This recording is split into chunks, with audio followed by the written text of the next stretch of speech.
బొద్దింకల గ్యాంగ్‌కి gang leader అయినటువంటి అభిజిత్ దిప్కేకి జార్ఖండ్‌లో విద్యార్థులు చెంప పగలగొట్టేలాంటి సమాధానం చెప్పారు. ఎందుకంటే మనం ఒక వీడియో చేశాం. జార్ఖండ్‌లో గత కొద్ది రోజులుగా నిజమైనటువంటి విద్యార్థుల ఉద్యమం జరుగుతోంది. ఇప్పుడు కాదు, గత 4, 5 సంవత్సరాలుగా జార్ఖండ్ రాష్ట్రంలో చాలా సార్లు పేపర్ లీకేజీలు జరిగాయి. ప్రశ్నాపత్రాలు ముందుగానే లీక్ అయిపోవడము, అక్కడ పొలిటికల్ ఇంటర్ఫియరెన్స్ జరుగుతోంది. రాజకీయంగా పలుకుబడి ఉన్నటువంటి వాళ్ళకి, వాళ్ళ పిల్లలకి కూడా ప్రశ్నాపత్రాలు ముందెళ్ళిపోతున్నాయి. దీన్ని ప్రక్షాళన చేయండి అని చెప్పి అక్కడున్నటువంటి విద్యార్థులు ప్రభుత్వాన్ని డిమాండ్ చేస్తున్నారు. అక్కడున్నటువంటి ప్రభుత్వము, కాంగ్రెస్ పార్టీ అలాగే జేఎంఎం కలిసి అక్కడ సంకీర్ణ ప్రభుత్వాన్ని నడిపిస్తున్నాయి. దీనిపైన చాలా పెద్ద ఎత్తున విమర్శలు వచ్చాయి. ఏంటంటే కేవలం బీజేపీ పాలిత రాష్ట్రాల్లో ఏమైనా అవకతవకలు జరిగితేనే, లేకపోతే ఏదైనా తప్పు జరిగితేనే ప్రశ్నిస్తాయా ఈ గొంతులన్నీ? ఇప్పుడు రాహుల్ గాంధీ ఏమైపోయాడు? అక్కడ కాంగ్రెస్ పార్టీ కూడా ఉంది కదా ప్రభుత్వంలో భాగస్వామిగా. రాహుల్ గాంధీ మరి మాట్లాడరా? సోనం వాంగ్చుక్ మరి మాట్లాడరా? అక్కడ ఢిల్లీలో 26 రోజుల పాటు దీక్ష చేశారు కదా! ఇప్పుడు సోనం వాంగ్చుక్ లద్దాఖ్ వెళ్ళిపోయినట్టుగా ఉన్నాడు. ఆయన గమ్మున సైలెంట్‌గా ఉన్నాడు. ఆయన దీక్ష విరమించాడు 26 రోజుల తర్వాత. ఇప్పుడు సోనం వాంగ్చుక్ ఏమి మాట్లాడరా? మరి ఈ బొద్దింకలన్నీ ఏమైపోయినాయి ఇప్పుడు? ప్రధానమంత్రిని బూతులు తిట్టినటువంటి బొద్దింకలన్నీ ఎక్కడికి ఎగిరిపోయినాయి? ఈ అభిజిత్ దిప్కే ఏమయ్యాడు? సౌరవ్ దాస్ ఏమయ్యాడు? అశుతోష్ రంకా ఏమయ్యాడు? నేహా అనేటువంటి అమ్మాయి ఏమైంది? వీళ్ళందరూ కూడా ఎజెండా ఏంటి అంటే కేవలం బీజేపీని, కేంద్ర ప్రభుత్వాన్ని టార్గెట్ చేయడమే లక్ష్యంగా మొదలైనటువంటి ఉద్యమం. కానీ ఏంటంటే నీట్ ఎగ్జామ్ అనేటువంటి ఒక అంశాన్ని విద్యార్థులకి ఎమోషన్‌తో ఆడుకున్నారు. వాళ్ళని రెచ్చగొట్టి వీధుల్లోకి పంపించి వాళ్ళకి లాఠీ దెబ్బలు తగిలేలా చేసినటువంటి గొప్పతనమా? అది గొప్పతనం కాదు. అది కుంచిత మనస్తత్వం.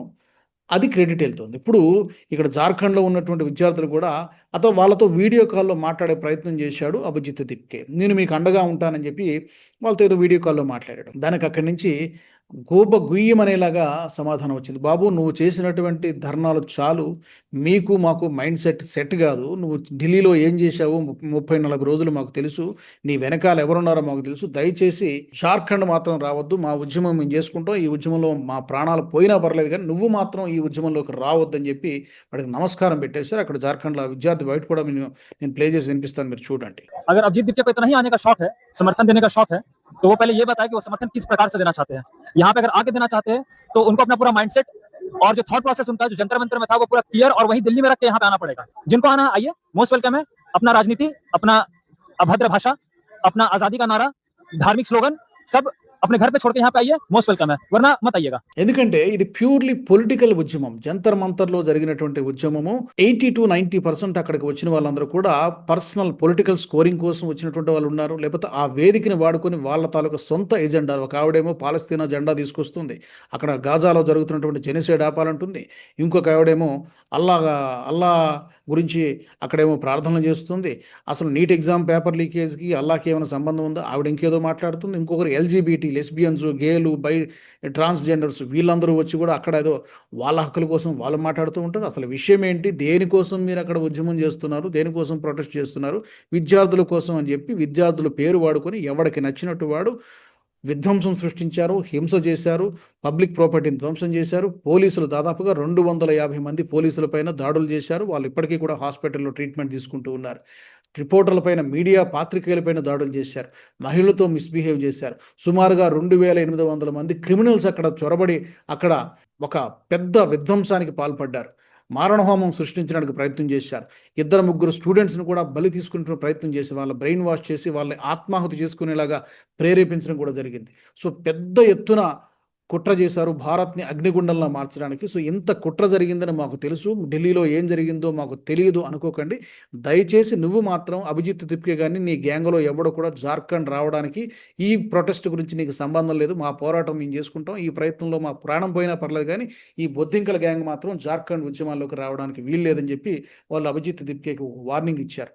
నిజంగానే. ఎందుకంటే ఇక్కడ ఏ ఎజెండాలు ఒక్కటే ఫ్లాగ్ కనిపిస్తుంది. అదే నేషనల్ ఫ్లాగ్ కనిపిస్తుంది. త్రివర్ణ పతాకం కనిపిస్తుంది. వేరే పొలిటికల్ పార్టీలు గాని, పొలిటికల్ పార్టీల జెండాలు గాని, పొలిటికల్ పార్టీల రాజకీయ నాయకులు గాని ఈ విద్యార్థుల ప్రొటెస్ట్‌లో జార్ఖండ్‌లో ఎవ్వరు కనిపించట్లేదు. కేవలం విద్యార్థులు మాత్రమే ఉన్నారు. నిజమైనటువంటి విద్యార్థుల ఉద్యమం అంటే ఇది. ఢిల్లీలో జరిగింది నిజమైనటువంటి ఉద్యమం కాదు. అది కృత్రిమమైనటువంటి ఉద్యమం, స్పాన్సర్డ్ ఉద్యమం. విదేశాలు పన్నినటువంటి కుట్రలో వాళ్ళు టూల్ కిట్ లాగా ఉపయోగపడ్డారు.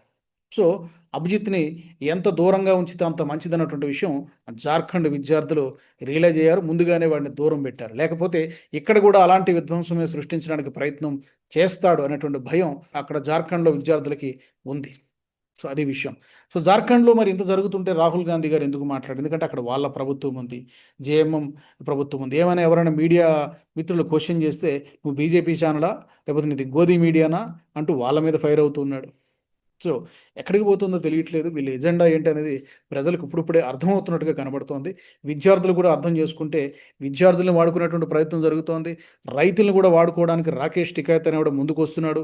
మధ్యతరగతి ప్రజలను కూడా ఒక ఎమోషన్లో ట్రాప్ చేయడానికి ఇప్పుడు E20 పేరుతో నేను ఉద్యమాలు చేస్తానంటూ కేజ్రీవాల్ ముందుకు వస్తున్నాడు.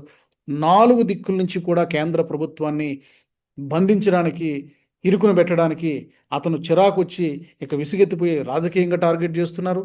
ప్రధాని మోదీని వ్యక్తిగతంగా టార్గెట్ చేస్తున్నారు. ఒక ఋషిలాగా ఆయన ముందుకు పోతూ ఉన్నాడు, కానీ ఆయన పైకి రాళ్ళు విసురుతూ ఉన్నారు. ఈ ప్రయత్నంలో ఈ బొద్దింకలు కానీ, ఈ విదేశీ శక్తులు కానీ, ఎక్కడున్నటువంటి రాజకీయ పార్టీలు కానీ సక్సెస్ అవుతాయా? మీకేమనిపిస్తుంది? తప్పకుండా కామెంట్ సెక్షన్లో పెట్టండి. జై హింద్. ఈ వీడియో మీకు నచ్చినట్టయితే లైక్ చేయండి, 10 మందికి షేర్ చేయండి. అలాగే కామెంట్ల రూపంలో మీ అభిప్రాయాలను మాతో పంచుకోండి. Nationalist hub group of channels ను సబ్స్క్రైబ్ చేసుకుని తెలుగునాట జాతీయవాద జర్నలిజాన్ని ప్రోత్సహించండి. ఈ వీడియో కింద ఉన్న బెల్ ఐకాన్ పై క్లిక్ చేయడం మర్చిపోవద్దు.